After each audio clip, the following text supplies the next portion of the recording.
Well, welcome everyone. Happy February 24th, 2003. We just hit the winter chill here, but in our front yard, we also have trees blooming and acacia blooming and spring. And so we're in that kind of late winter, early spring. And I don't know how to introduce our speaker today. It's my wife. And she and I have been life companions for 42 years. And when I, met her, she said, well, I want to learn nutrition so I can teach people how to eat well and also how to grow food. And her early job back when we met was as a plant propagator at Magic Gardens in Berkeley. So she's been in the soil and in the plant world for quite a long time. And she's a very accomplished artist. She's won awards for photography in books. Drive by New Mexico, so scenery of New Mexico where we lived, and she's been the book designer and the photographer for Flavors of Health cookbook and for Spice for Life, and she's a videographer and an explorer. So it's quite a treat to welcome Chris Clay Bauman to the Bauman Wellness Lunch and Learn today. Take it away, Chris. Well, thank you very much. I'm glad to be here. I love gardening, and I love plants, and I love the idea of what plants offer us. So if you're new, you can enter into the welcome. You can enter into the chat where you live and what you're kind of where you're at in your garden process. So we've got Mary from New Hampshire, and it's 20 degrees with a brisk wind. Crystal from Denver, she just ordered some seeds and plants. We're going to talk about seeds, and it's bitter and cold, right? Dallas, Valerie's from Dallas, and she got hit with some ice storms and that kind of thing. So she's dealing with that, and clay soil, which I have plenty of. And Ruth Ann lives here in Sebastopol, where Ed and I live, and she has a container garden. And she also lives in a place that has, I guess, a community garden space. So people do different kinds of gardening. And there's one guy there that's master gardener. Let's see, New Jersey. Depa lives in New Jersey, and this is her third year of a community gardening 10 by 10 plot. So that is definitely an option. Is there are plenty of community spaces with plots that you can grow things in. And then Nan lives in Millbrook, New York, and just has a raised bed garden. That's great. Maria Vega from Santa Rosa, that's near us, and she's getting into gardening. Yay. And Christina Wright, she lives in Sunnyvale in the South Bay, and she doesn't have any gardening practices, but she is interested in gardening. And so she, maybe that would be a great community garden project.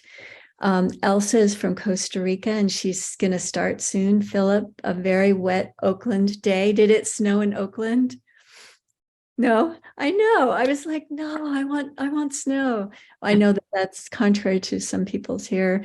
Like Jean Kaplan is in East Bay, Walnut Creek, and it's snowing. And she has raised beds because of clay adobe. And then Helen is from San Francisco, and she's just receiving seeds for herbs and cover crops. And she's got 100 square garden plot with mostly shade, and pots in large raised beds, annual, and that kind of thing. Lots of bird feeders. So we've got a variety here, which is really good.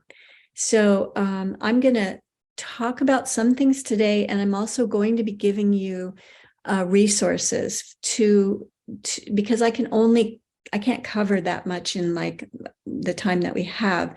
So there's resources that you can use to deepen your knowledge on the different parts that you might be wanting to learn more about. But I will, so I'm going to start with Good.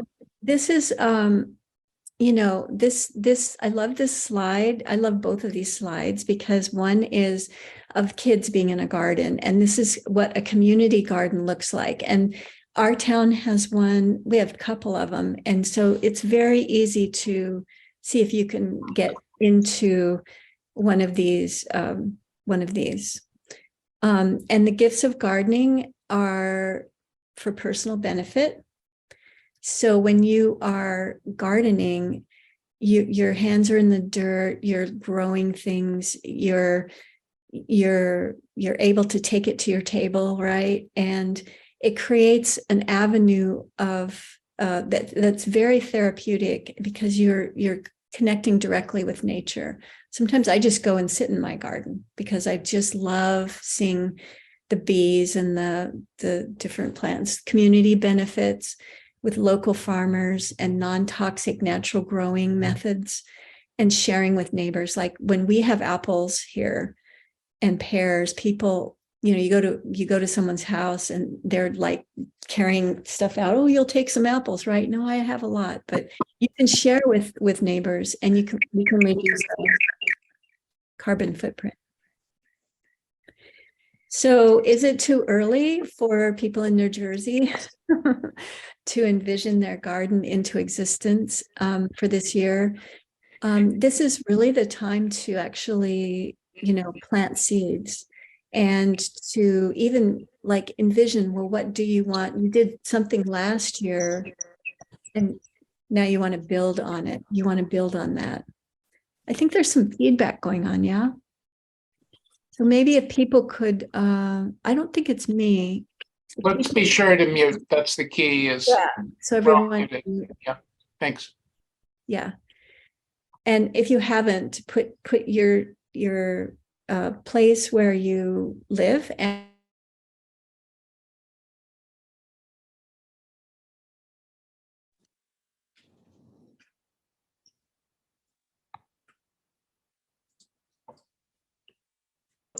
Chris, you're muted. Chris Bauman, you got muted somehow. Go back and unmute yourself, please. You're still muted. somehow I got There you are. muted for some reason. All right. Okay.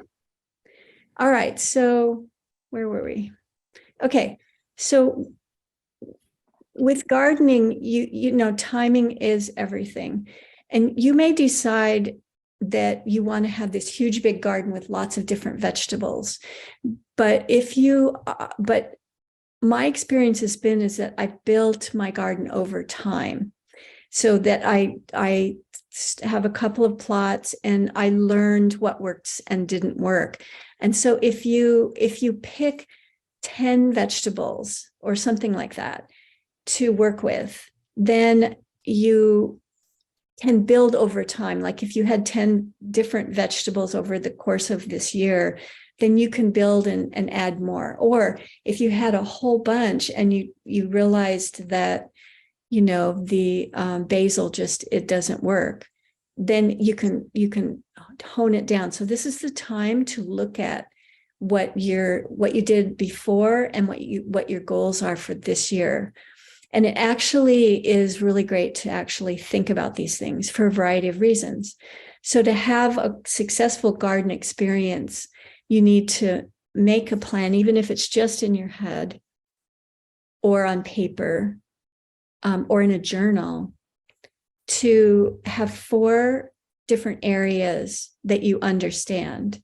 If you can understand those areas and assess and understand and apply them, then you're going to have a lot better success. So the first thing is the garden location with the soil, the sun, the weather conditions. And there's a video that we did last year. I did it with Jean Naughton, and it goes more into detail about how do you assess your house, for instance. How do you assess where the south side is, where that's the warmer side, and the east side, which is good for morning sun and cooler, loving plants, and the west side and the north side, which is very cold, right? so you can look at your soils. Like in Dallas, there's the clay soil, and some places there's the sandy soil and that kind of thing. We're going to talk about that more. And the weather conditions. You may live on top of a hill and you may get a lot of wind in a certain place. Then you're going to want to not put your garden in that really super windy spot, right? And you want to know, so that's the first thing. You just want to like really assess if you have a lot of shade, like someone was mentioning, that's going to affect, you can use that to your advantage actually, but can also be a disadvantage. So your last frost date, and people in New Hampshire and up north, you're going to have a different frost date than me in Sonoma County along the coast in California. So it's very important to know what that date is. And then also, some plants love cool weather and some plants hate cool weather. Some plants love warm, hot weather and some don't. So you'll want to, we'll go over that. An optimal soil enhancement for rich garden soil. That's very important as well. Soil is everything, and you pretty much have to enhance your soil every year in some way or another when you're planting your plants. So one of the things that builds a garden is every year you make your soil and you enhance your soil. You are actually building a bank of nutrition for your plants, and the friability of the soil, you're building that. So we'll go over that. So, you can start simply with a basic outline that you can build on year after year. That's really important. But if you rent and you don't have that, then you have to use a different strategy, right? Chris, what is friability? So I will explain that. Okay. So this garden on the right. You can just see a little bit of it. You can see that's not very big yard. It's probably 15 by 15. And this man built these beds, and he put figs all along each of it on the sides, and he has a persimmon tree over the top, and he was able to grow most of his vegetables and food in this little tiny yard. So in assessing your location, you don't have to let size, like if you don't have a big yard, or if you have a lot of cement or a lot of shade or something, you don't have to limit yourself. And that's the great thing about gardening right now. So you want to look again at where the sun and the warmth is in your yard. You want at least 6 hours or more of sun. When you have your garden, you want to have access to water. You don't want to have the water in the front, and then you have to bring a big hose around to the back just so that you can water the garden. Or you have it out in the back 40 and, oh, whoops, I don't have any water. And access to bringing in garden amendments. And also, if you can put at least your herb garden near your kitchen door, you can just run out and grab some thyme or grab some rosemary, so looking to see where it is that you can put things for your convenience and that kind of thing. And the soil conditions, you have to assess that. We'll go over the soil more. Sometimes raised beds, like that's kind of like the man on the right who has the raised bed. Sometimes it makes a lot of sense to have raised beds, because if you have a lot of gophers, a lot of times people put in raised beds because you just don't want to deal with the gophers. The gophers can take down your garden very quickly. Some people who plant super large gardens, they just put in a lot of food and then the gophers don't get all of it. But if you live in a smaller place, raised beds also, you can put in the soil that you want. You don't have to mend the soil. Maybe you're renting and you just want to do vertical or container gardening, which we'll go over more, or you just have it in the ground, and you don't have to afford all these expensive things. Gardening shouldn't be an expensive thing. It should be productive. So, but that's something that you have to assess. And then you can draw out your design on paper with measurements. And I had a friend who was so exact that he had a measuring tape when he would go out to his raised bed garden, his French intensive garden. He would measure, okay, here's 5 all in the row. It had to be all in the row, and then the 4 in the middle, and then the 5, and then the 4. And he'd measure each one of them so they were perfect. When you walked into his garden, you just went, wow, this is perfect, But then I had a friend who, he was lazy, basically. And the first couple of years, he dug in his garden, and then he said, I don't want to do this anymore. He would just throw his vegetable scraps that had the seeds in them, the tomato seeds or the zucchini seed. And he would cover it with manure in the winter. That was all he did.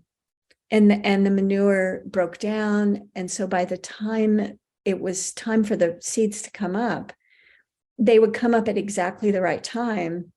And they would already have the nutrition in it and everything. And it was not in rows or anything. And he would let it grow and he'd have food. But it ran contrary to what I had learned. But that's something that you can do. It's easy. So soil is, so when you take a shovel and you go to the place where you're going to make your garden, or even you have your garden, there's really just several different types of soil that you'll find. You can find that it's sticky and hard and you can't dig it. It's very hard. And you could possibly take and make a cup or a plate with it, because it's got so much clay in it. And the thing about clay is it's really, when it's dry, it's very hard, but when it's wet, it's very sticky and kind of slippery. I don't know if you've ever slipped on some clay.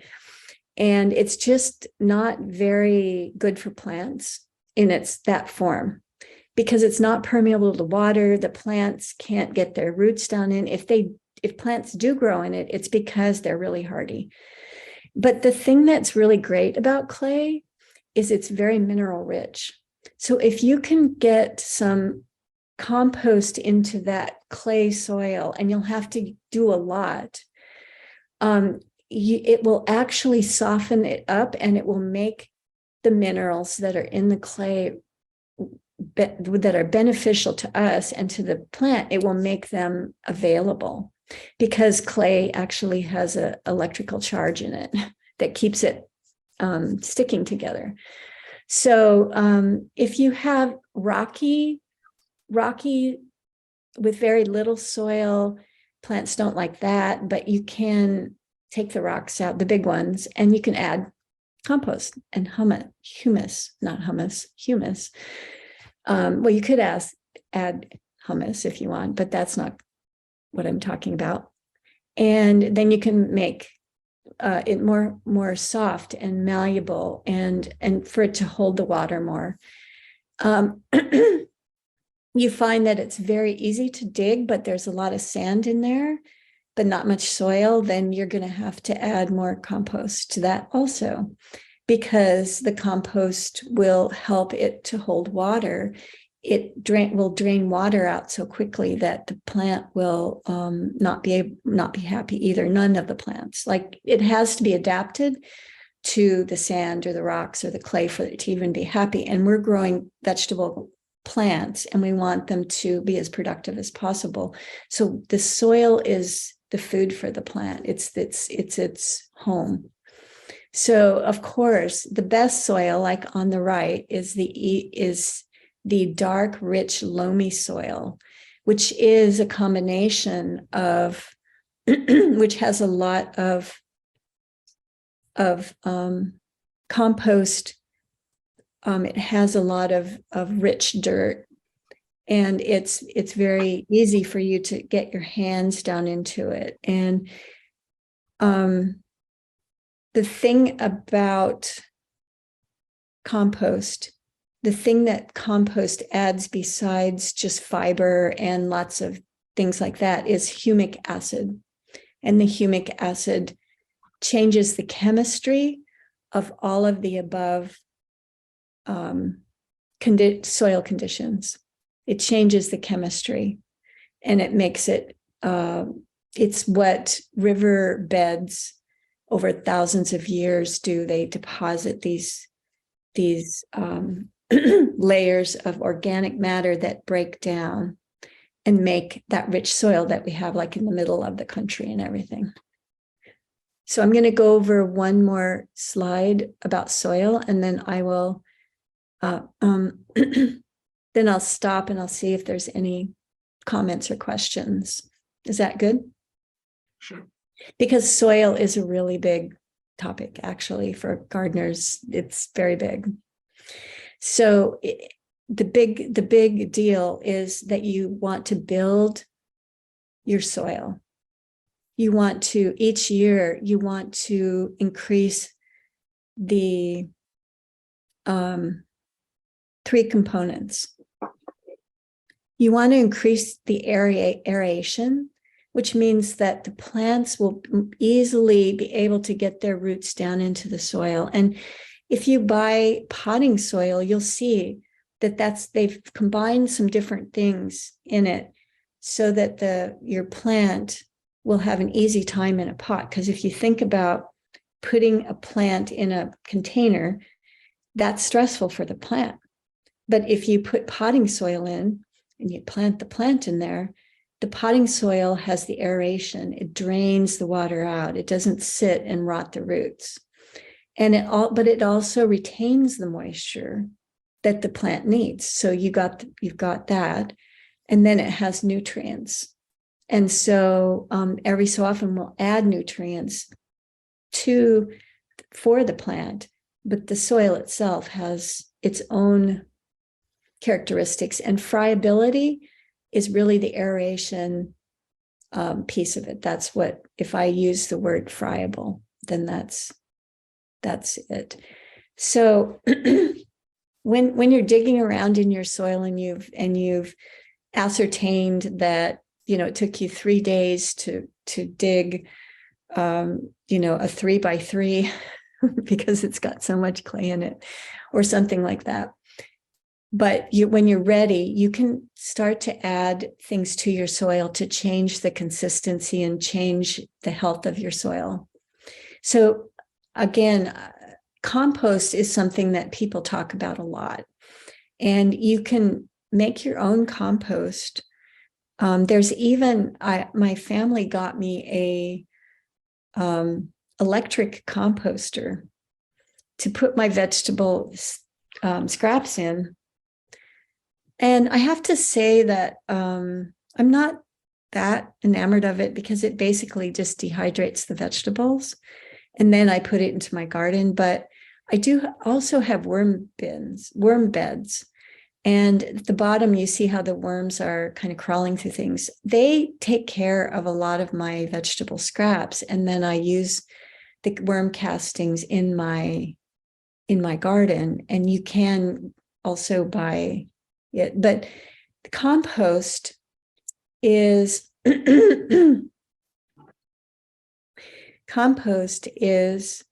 where you take leaves and grass and even hay, and you put it together with food scraps. And I know some people that go to restaurants and they get huge amounts of food scraps. And then you put some manure in it, you put some nitrogen in it. And that will heat up and cook the organic matter. The manure will cook the organic matter in the compost, and eventually it breaks it down to a really wonderful sweet smelling kind of consistency that you can add to your soil before you plant your spring and summer crops. And also you can either make your own worm castings or you can get a bag of worm castings. And worm castings is just dope for plants. It's crack for plants. It's got a lot of things that people want. I mean, a lot of things that the plant wants. So, and then you can add micronutrients such as kelp, and the kelp adds things that you normally wouldn't find in soil because it's from the ocean. And the plants will uptake that micronutrients. So it actually makes your vegetables more, have more nutritional value. And that's something that we don't always think about, that just because we put a plant in put a tomato plant in the soil, or maybe we put a kale plant in the soil, it doesn't necessarily have as much nutrition in it as you would think. You have to actually have good soil. And so soil is everything. Now, the soil nutrients that most farmers think about are NKP. So N is nitrogen, that builds protein. And we actually in our diet, we have nitrogen in meat and in legumes and other things. So we actually need that as well as the plants, but we don't get it from our compost or from our manures. We get it from other things. But phosphorus, I can hear everything. If you I don't can mute hear this. everything too. So whoever's not muted, I guess you wouldn't want me to hear the rest of it, right? All right. So phosphorus and potassium are also other main ingredients. They can cause, if you have deficiencies in those three main macronutrients, the plants will show it. They'll be yellow, they'll be stunted in certain ways, or lack vigor. So farmers often will talk about like how to add that to the soil, add these to the soil. And many times if you find that you don't have enough potassium and don't have enough phosphorus, you are going to actually add different soil amendments to this soil mixture that you're making in order to balance out things for the plant. And so you clean up your garden area. It's been winter, so there's lots of weeds that you pull, or you just have to clean your garden area, and then you dig down 12 inches or more and you add these to the topsoil. Now, and then you add the amendments, and then you water it. Now, having said that, this is the basic recipe, but there are many different ways of doing this, including just piling the compost, the hay, the food scraps, the manure on top of the soil and let it sit for a year. You just let it sit for a year, and then you've got a garden spot. So people have lots of different ways of doing this. So I'm just introducing this to everybody. So I'm going to stop right now. Let's see. I think the next one is, water. So let's just build soil right now. And so let's see how I can stop it. Let's see. I can't use my cursor unless I get out of the slide mode. Okay, so now we can see each other. All right, so We do have two questions that have come in the chat. The first question from Kelly was, are there any considerations for putting raised beds over soil that's been contaminated from toxic manufacturing practices? Oh boy, that's a tough one. I mean, it depends on what it is.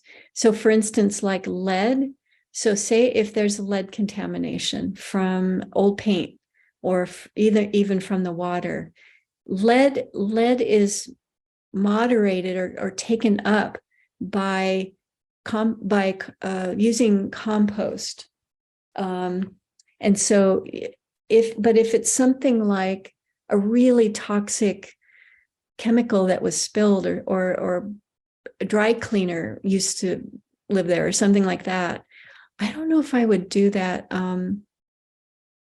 I think I would, because you'll have, you're not going to be completely separated from the soil from it. But what I might do is I might put it on little stilts or something so that you don't have the soil from the bed touching the bottom, because usually how they make these beds is they put chicken wire underneath, and that's mainly to keep the darn gophers out. But if you just raised it up so there wasn't a certain amount with just bricks or something, then I think you could probably do it. But I wouldn't have contact with the soil. I think that's a bad idea. Thank you. A question from Melissa. What's the best way to know what your soil needs? That's a good question. What kind of soil do you have, Melissa? I'm not really sure. I rent, and there's these old like beds in the back that are full of weeds and just miscellaneous soil. So I honestly have no idea what it is to work with. Yeah. So Melissa is sort of, but they did have a garden there at one time, right? Well, there's these like metal kind of like tubs that, yeah, they do have some old like watering tubes, it looks like, so presumably. And would you also I've seen little bits of like silvery flakes, and so I've been concerned about that and like wanting to know how I can be sure before I take the time to get it ready and plant things that it's like safe to plant in. Yeah, that is definitely. Is it an old house or a new house? Or I think pretty old, yeah. Yeah, you can get your soil tested through. Yeah, I would be a little concerned about like, well, what was this before? What are those silver flakes? But you can get your soil tested at least this is before COVID. You could get your soil tested at the agricultural department that you just have to call around and find out. You can also test your soil for lead just by buying a lead kit at a a hardware store. But you want to, if you suspect that there's something you don't want in the soil that's toxic, you can test that. Otherwise, you can get either test kits at a nursery, or you can get test kits at a nursery, and you can test to see if you have enough phosphorus or potassium, how much. Usually you have to just add nitrogen, that's a given. But if a lot of times what happens is people's plants show them that it has that it's not, that there's some deficiencies. You know what I mean? Like it'll be yellow. The older leaves will be very yellow, and that means that there's not enough iron and that kind of thing. So you can actually get test kit before you start. But it's sort of trial and error, and a lot of it is you can mitigate some of the deficiencies just by adding the soil things that I just talked about before. And because the soil is very malleable and forgiving, and some parts of your yard might have different soil than others, or of your property. Any other? Did I answer your question, or did I make it hard? Thanks. Did I make it harder for you? I'm starting with no knowledge, so I'm just here to absorb whatever initial stuff I can. So thank you. Yeah, but especially since you don't know, what was there before. Okay, any other questions? It looks like we have another question that just popped in from Dr. B. How deep should quality soil be?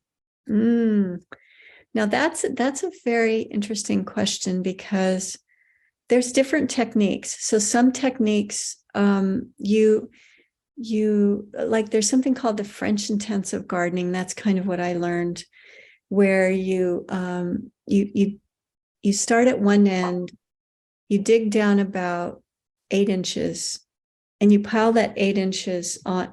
You dig a trench, you pile that 8 inches onto the top of the next one. Then you add all this compost and things, and you dig another 8 inches down. You dig that in. So now you have 16 inches of dug soil. And then you take that row that you had put on top of the next row, and you fill it in, and you add more compost onto that. So you've got 2 layers. You've got the sub layer, which is about 8 inches, with the compost down below. And then you've got this other 8 inches. So it's 16 inches. And you've mixed compost into it. So it's very deep, and it has a lot of nutrition in it. And you can grow things very intensively, right? Now, some people, so you have to assess, is that's the kind of work that you want to put into it. You can plant plants very close together, and the plants will be productive. Some people don't want to go to all that trouble, or they have a large area. You might have a really large area to work in, so you wouldn't do that. You would have rows in between your beds, and then you would just add a lot of compost and manure and that kind of thing onto these rows of beds, and you just stick it in. But there are some people, like my friend Dan, who just throws he'd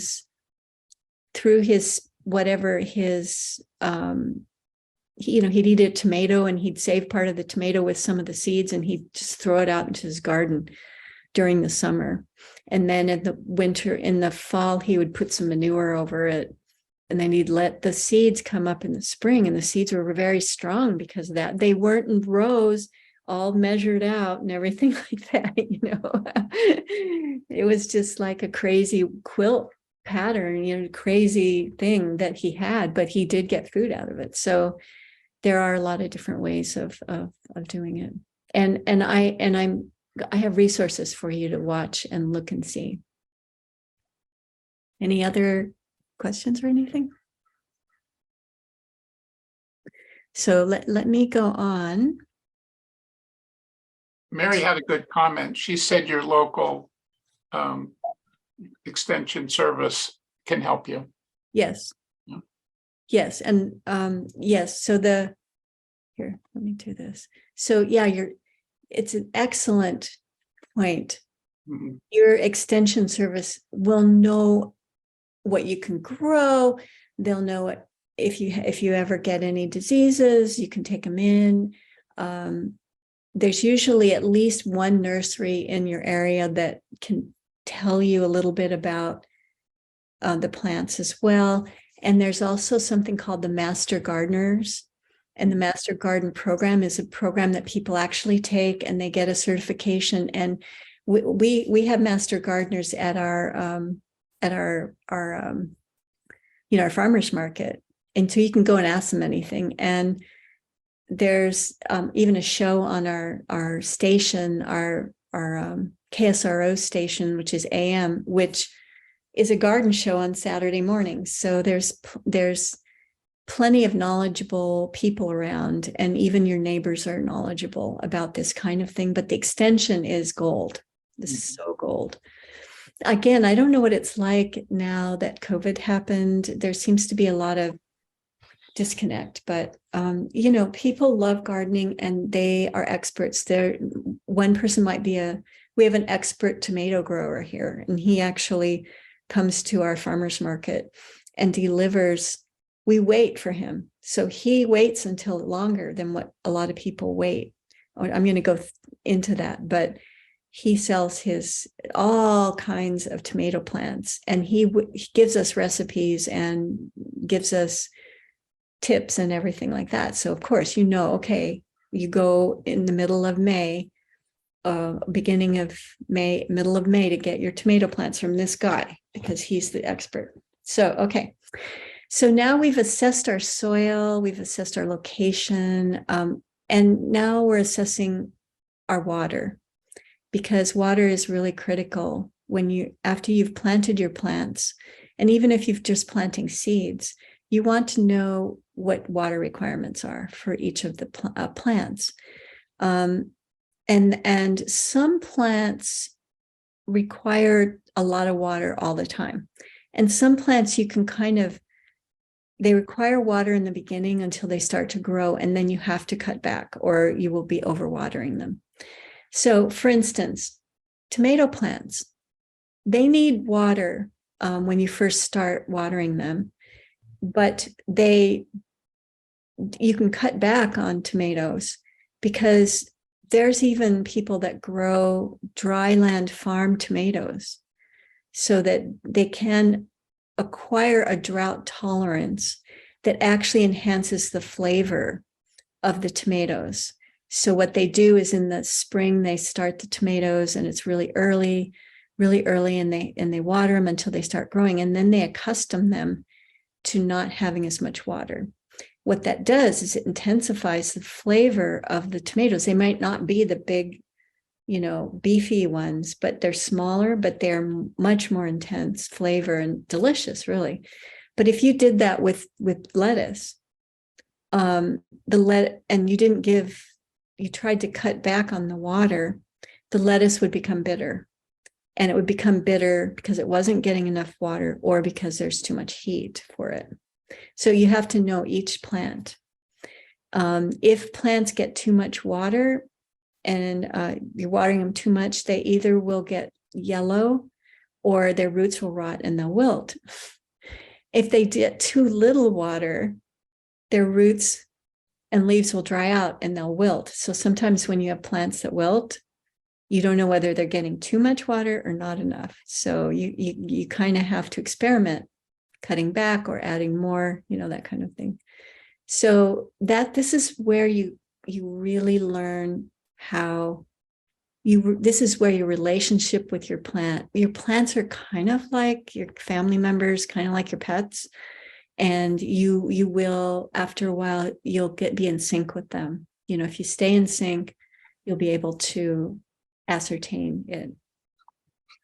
But again, if you don't know, you can always go to those people who have more experience. When you start gardening, you join the club, right? And so you part of the member.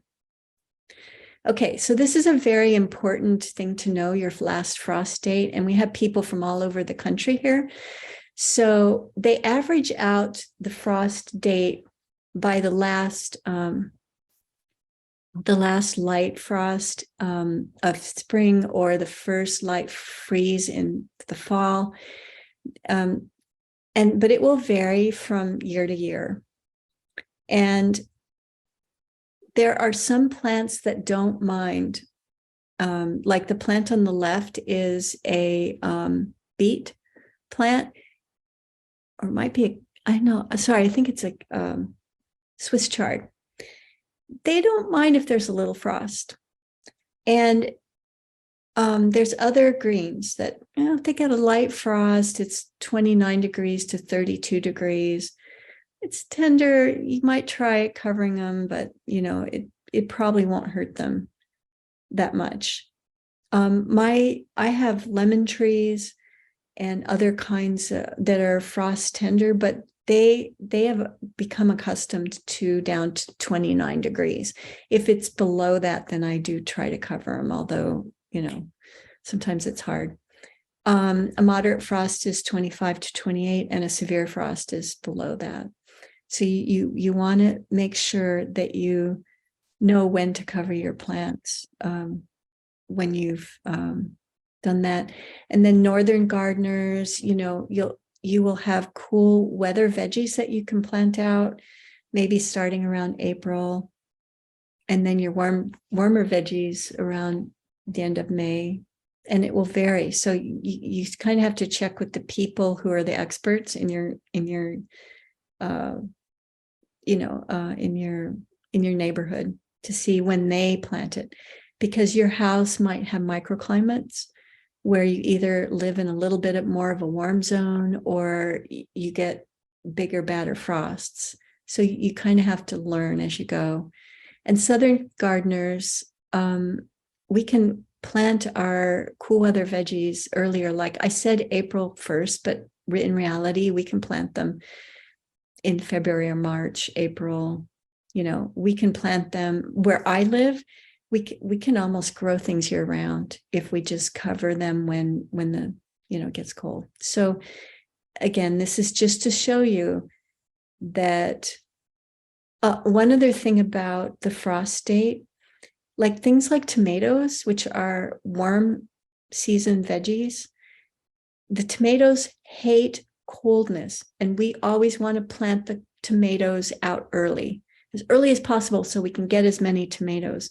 But if you plant it and you get a freeze, or if it's the soil's too cold, your tomatoes take a long time to recover from that, where other plants don't. So you just have to do it. So now I'm going to explain.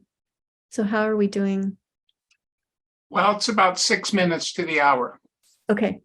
You can go a bit more, Okay.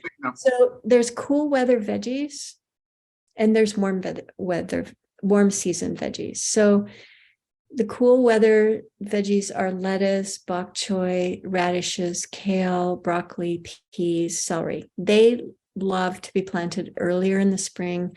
They can grow under 75 degrees. They tolerate cool soils. They survive light frosts.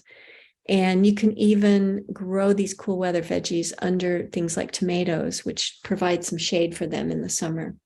Warm season veggies are tomatoes, cucumbers, beans, squash, melons, peppers, and they can grow over, to at least 85 degrees. They need warmer soil to be planted in, though, and they really dislike the cold. And so I'm just going to go on to the next slide. And I did pick these 10 cool season veggies and warm season veggies, but I think I'm going to just simply tell you that right now in February, you are going to be sowing both cool season veggies and warm season veggies. Now is the time to sow, like, for instance, tomatoes and the peppers and the cucumbers, squashes, and not the beans. I mean, you can. The beans, you can either plant directly into the soil or you can start them a little later. I put February, but that's not actually true. What does it mean to sow a plant?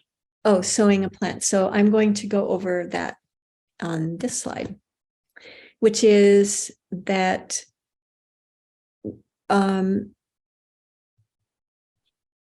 if you want to, you have two different choices right now.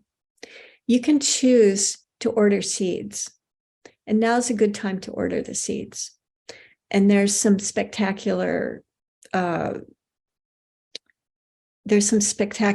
that you can get.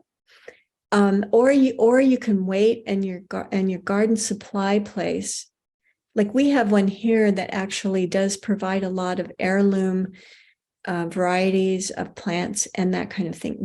I can buy them directly from them, and sometimes I do. Sometimes I don't want to plant and have 50 tomato plants, But the advantage of ordering seeds is that you can order things that you can't buy at the nursery, because the nursery is going to have maybe max 8 different varieties of, say, tomatoes.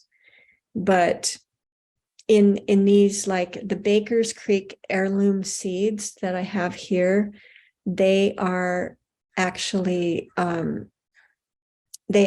have many different really unique varieties, and they have different flavors, different tastes. They may be better for your if you live along the coast, they'll have plants that grow better along the coast, or if you live in a place that doesn't have a very long growing season, you can order those. Now, so you can order your seeds. Chris, I have a question. Yes. We asked, what are the best plants to grow in large pots? Okay. So you want to have really good soil. How about can I answer that in just a minute? Of course. Yeah, because I actually am going to be talking about container gardening. And that's a beautiful question for container gardening. Okay. So now is the time to start your seeds in a sterile soil. Don't just bring your garden soil in, because the problem with that is that sometimes it can have bugs in it. So you want to actually buy a bag of potting soil. You want to pre-moist. You want to see down below, there's these little containers. You can get peat containers, and those are really great because you can just plant them directly into the soil and it will dissolve, and the plant doesn't go into shock when you try to transplant it. So you can actually fill these containers with soil like this, and then you can pre-moisten it put the soil into the peat container and then moisten it before you add your seeds. You want to have it in a direct, getting light and warmth as part of the conditions to put your seeds in. You don't want to put them in a dark corner or something like that. They won't respond. They respond to sun and they respond to light. And then you don't want to let them completely dry out. You have to water them, but not too much. So when you plant a seed, you want to plant it twice as deep as the width of the seed's length. There are different sizes of seeds. So, when you open up a pumpkin or a squash and they have those big seeds, right? Those are big seeds. But carrots, for instance, are very tiny little baby seeds. You can barely see them. And you have to plant them in different ways because each of them has a different unique germination requirements. Most vegetables are fairly easy to germinate. Carrots are a little different. They're tricky. They usually people sow them directly into the soil and then they thin them. But you need to always be watering it. And this would be in the fall. If you're trying to start them now, you wrap them in a paper towel, you sprinkle them out on a paper towel and you wrap it up, the moist towel, and then you kind of cover it with a thin layer of earth in order for it to come up. And be sure to label and date, because I have gotten, I've had several different tomato plants going and gotten them mixed up, like, is it this one or that one? And then you don't know. And you will probably be giving your neighbors some starts, because the seed packets have enough for large gardens, so you can share it, and you can also share the costs if you want to. And then you when you're ready, when they start coming up and you're ready to actually plant them in the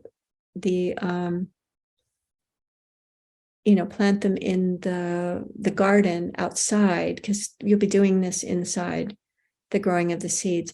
When you need to take your trays out during the day, you put them outside, then you bring them back inside. And it's kind of a pain in a way, because it's like, oh my God, out, in. But you do this for, 3 or 4 days before you plant them in the garden, and that they don't go into shock. And some plants, like I said, tomatoes are, or there's a couple of other like peppers, they do not do well being shocked like that. They just don't, they just go, I don't know if I want to work in this garden, you know, that kind of thing. Any questions? I'm trying to go fast, sorry. What's the importance of organic seeds? Excellent question. So we have organic seeds, which are also heirloom seeds. So what is an heirloom seed? An heirloom seed is where people from as far back as they discovered, you know, this tomato or this cauliflower, like this is, you can see here, it's got carrots that are black, or black beauty tomatoes. Those were discovered by somebody. And then they grew them true throughout each year. They didn't cross them with, you know, a early girl or anything like that. They didn't try to cross them and make something different. The seeds, heirloom seeds, are pure, and there's even a technique for growing heirloom seeds so that they don't get crossed. They don't cross with another, like cucumbers are notorious. You have to really grow them in a certain way because they cross with each other, and then you get some other kind of cucumber that's sort of like, oh, I don't know what this is. So there's techniques to growing heirloom seeds to keep them true, and there are organizations that do keep them true to their characteristics. Now, many of our vegetables are hybridized, which means that they do cross one, like the black beauty tomato with another tomato to make it so that it's better to transport for marketing, you know, to the market. And then there's genetic modification, and that's a big thing now. And genetic modification is where they take a plant, an animal, and they take a virus, and they take a gene from a animal and put it into a plant. So they wanted to make sure that the corn doesn't get worms.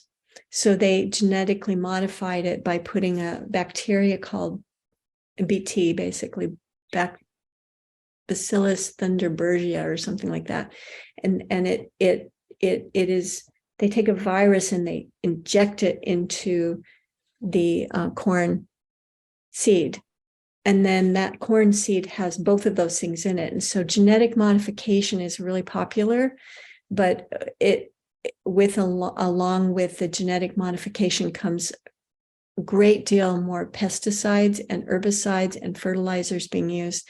Plus, it's a danger to our health and well-being. But it's here, and the best we can do is to grow our heirloom seeds and have our garden. So, Chris, we're 5 minutes past the hour. Okay. If you want to, you know, I'll wrap it up. Please. Yes.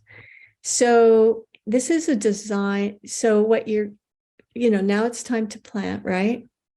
You want to have designing fun. So on the right is actually, if you live in an apartment or you have a small space, look at how much. So on the right is strawberry, vertical strawberry wall. And then on the left is, you can use fruit trees and things like that to design in your yard to make a foodscape. And you can also have pizza gardens with tomatoes, basils, and peppers. You can plant a circular meditation garden. You can have an herb garden right outside your kitchen door. And there's, the sky is the limit. And then last but not least, container gardening and balcony gardening. There was a question about growing. What can you grow in a container? If you have containers, you want to make sure that you get containers where you can water without damaging the wood or the balcony. And they have saucers and they have rolly things that you can roll it around. And So some of the vegetables that you can grow, tomatoes do very well. You can grow some kinds of fruit trees, like some of the lemon trees work really well. You can grow lettuce, and you can grow greens. Greens are really great for that. And you can make a whole culinary garden for yourself. And then here's the valuable resources that I actually cut and pasted into the chat. Your knowledgeable neighbors. There's a backyard gardening video that we did that goes more into detail about how to assess things. The Master Gardener program. This woman, Garden Callie Kim 29, she's actually great. It's commercial, but when she gets into the knowledge of different things, she's very, very good. And then the Baker Creek Heirloom Seeds, rareseeds.com. And then there's my contact info, and feel free if you have questions. Okay, I did it. Wow.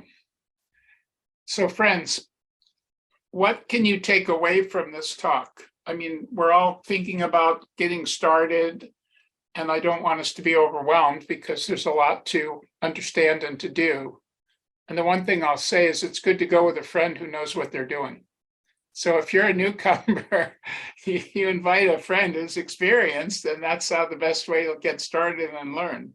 But I'd love to hear from several of us just about ideas. There was a question about pest prevention, but we'll have to pick that up in our next talk. Mm-hmm. Yeah.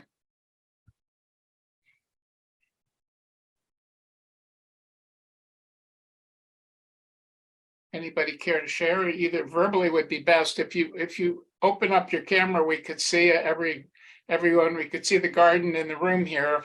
We're all a different plant in the garden of life, and very colorful and very lovely. And as we know, there's more women than men in the garden of life right now, in the garden of wellness. Yes, Ruth Ann. Go ahead, Ruth Ann. You're muted. There you go. No, I just want to say that Chris, I've talked to you before a little bit, and I'm just amazed at the depth of knowledge that you have. And I realize, I don't know when the last frost date is around here. There's so much. I love that. To me, I got out of this more than anything is that I can do this. Okay. I might have to ask for help. Sure. I'd have to, find out where the local extension service is. I might have to, visit that guy you talked about at the flea market and find out about his tomato man. Yeah. So I'm just really feeling like, it's a lot of information, but the way that you laid it out, it goes step by step. And it doesn't mean that, 1 year I plant a vegetable garden, I'm totally successful and I can feed myself and my family. It's not like that. So it just makes me want to get started. And I just want to thank you for that. Good feedback. How about a couple other shares, please?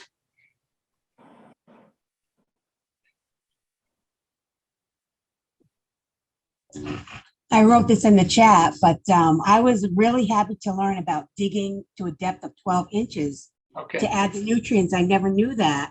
And to get to the nicer, crumplier soil. Yeah. And I appreciated the way this was laid out, starting from the beginning.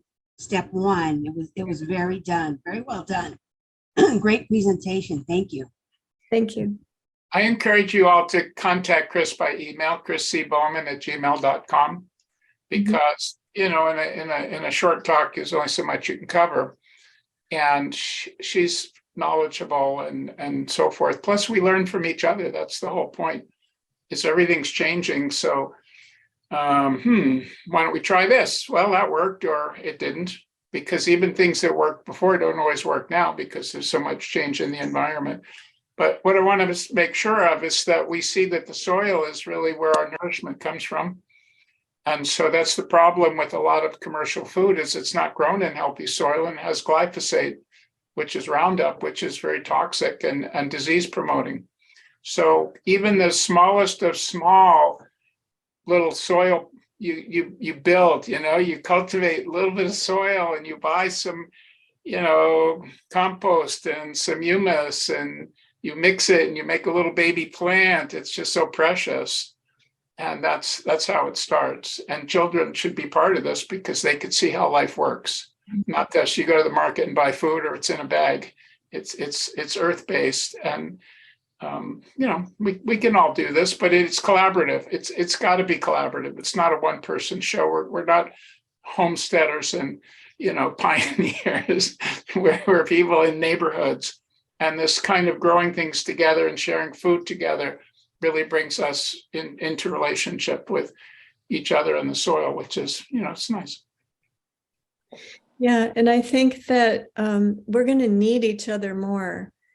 We're going to need each other more. We're going to need to have these community-based gardens more because we're it's always been that our communities are based around agriculture and around growing things. It's always growing things and having our food and everything. It's always been like that. So this is a modern version, and there's so many new and different ways that people have figured out how to do these things that I had a friend who just passed away, and he was working on getting hydroponic gardens into, he was Lakota Sioux, Native American, and he got these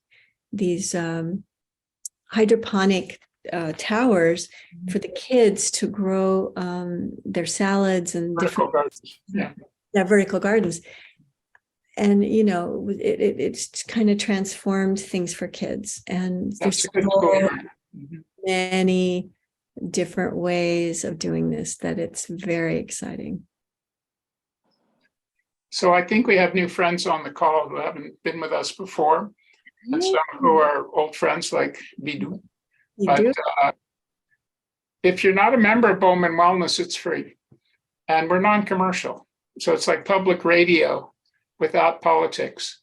We're really here to build health and vitality and community and regeneration. So it's bowmanwellness.com, join, and then you'll get access to all the videos we've done and things that we share and you share. And so I strongly encourage you to do that. And thank you to Chris Bauman and friends, as always. Excellent.